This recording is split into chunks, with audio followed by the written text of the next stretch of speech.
What's happening, Hammers? Dan Lawless here, back with another edition of the West Ham Week, where I take 3 of the top stories from West Ham from throughout the week and break them down into 2-minute sections.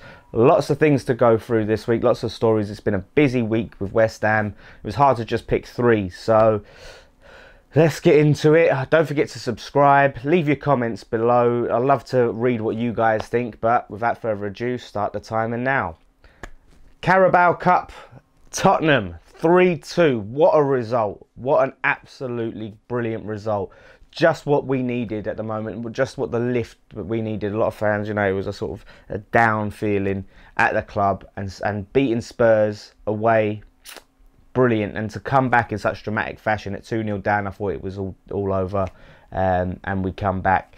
But where does that leave Slav and Bilic? Now, after the Brighton game, most fans, including myself, had come out and said, look, it looks like it's time for him to go. Now, for me, I've been resistant to say that after that game. That was the first time I'd said it. So looking at that game, I still think that he's not the man to take us forward for the future in the long term.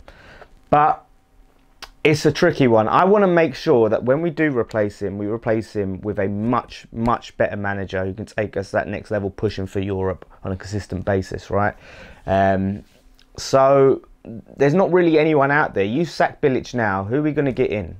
You know, there's not really anyone. You know, you get an inexperienced caretaker manager. Unless we consistently lose on week to week to week to week basis and we're looking dangerous, then I'd say make the change. But what he's shown there is we have got something about us. It's shown how we can play, and there is a bit of fight still left in the team.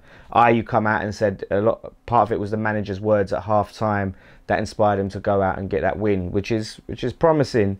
It's just something we've got to see how it goes. This Palace game is going to be critical to really seeing and where we are. But I think for now, stick with him for now, unless you've got someone better lined up, and then see how it goes. But I think it's probably likely we're not going to get anyone till the summer, so let's see. But I don't think we'll go down under him. Let's see what happens. Hopefully we beat Palace and kick on. So Sakho, back talking about Sakho again.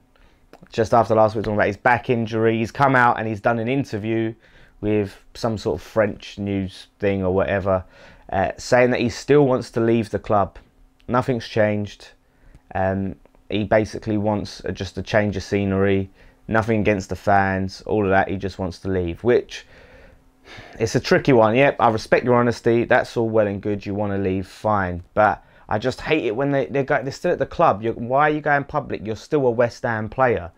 The smart thing to do is just keep your mouth shut, really, and then wait until it happens. What's telling the media going to do? You know, at the end of the day, I can see what with that back stuff. Again, whether it's true, maybe it's looking like it wasn't true now, but what could have happened was with Carroll out, Hernandez not completely fit, sort of, he was a doubt. He did end up starting, but he was a doubt. Bilic probably just told him, yeah, you're going to be on the bench, and he was like, are you kidding me? Now this was the time you want to play me.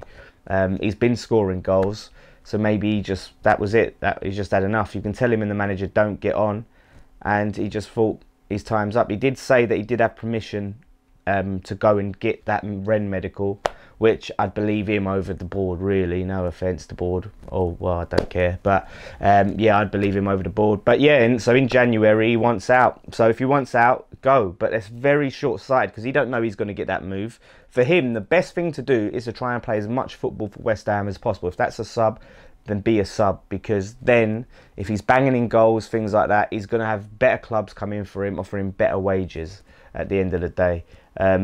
So that's what he should be looking at. But, you know, he's like that. He's got that temperament. And, yeah, it looks like that chapter's over.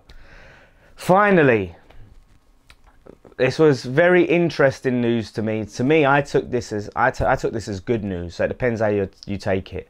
Some irreputable news papers were sort of trying to spin it as a negative for West Ham, but the LLDC, these people that own the stadium, are rumoured to be going bust, or on the verge of going bust, because of the losses they're making and how much it cost them to convert that stadium back and forward from athletics mode to football mode. Apparently it's something like 8 million a year is the figure that's been reported. And last year apparently they made a £9 million loss, and athletics ain't really bringing in the big money, is it? So to me, you know, some of these crappy tabloids were trying to say, oh, West Ham could be homeless and all that sort of thing. That will not happen, I'm telling you that now. And this to me looks like the start of where we get to own the stadium, whether they give it to us or they sell it to us at a knockdown price, maybe try and recoup, which I think will happen.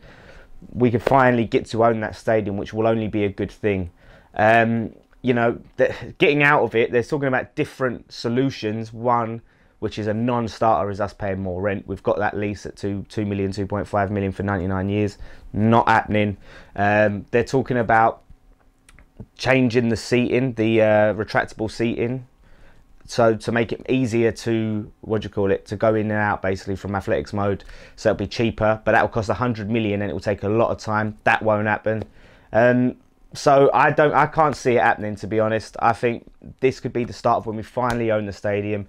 But now it's just hilarious that all of these media people are going back and vilifying us once again for having this stadium.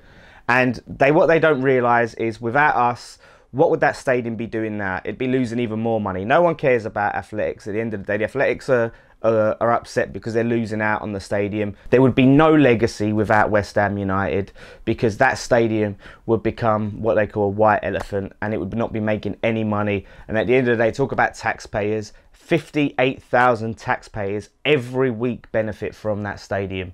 So that's all I've got to say. Let's hope it happens, and let's hope we get that stadium, and hopefully we can make it much more like home.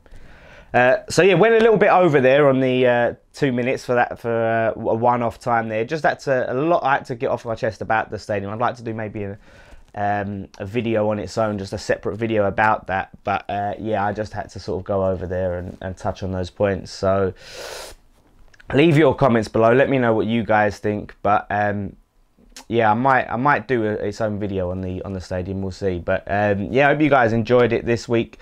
Like I said, leave your comments below. Don't forget to subscribe. Check us out on Twitter, on Facebook, all of that stuff. Volley as well. And don't forget, if you're going Palace, stop for a fan cam. We're gonna have post-match pint. All of that stuff. One thing left to say: come on, you Irons.